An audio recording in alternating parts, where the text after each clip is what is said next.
Bueno, acabamos de ver la historia un poco sobre el gallego y ahora vamos a pasar hacia Asturias con el dialecto del Bable. El asturiano del Bable es un dialecto de latín que ha pervivido como lengua tradicional en Asturias, y esta lengua no es oficial, pero en algunas partes de Portugal y en Miranda del Duero sí es oficial, pero se conoce como el nombre mirandés.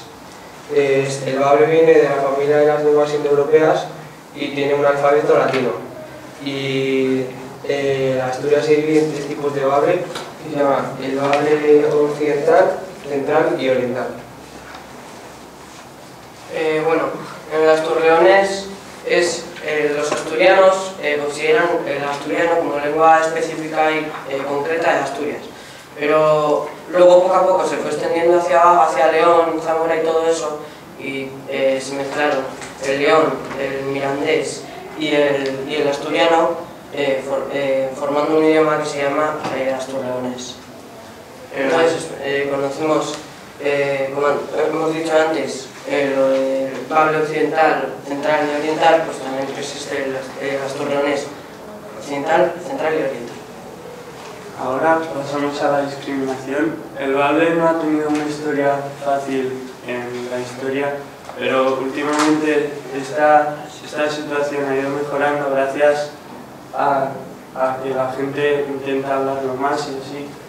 Y en las escuelas empezaron a usar el Bable como asignatura optativa en 1984, y eso poco a poco se fue extendiendo hasta llegar casi al total de los colegios públicos, y según una encuesta de 2009, unos 22.000 estudiantes estudiaban esta lengua, y el estatus actual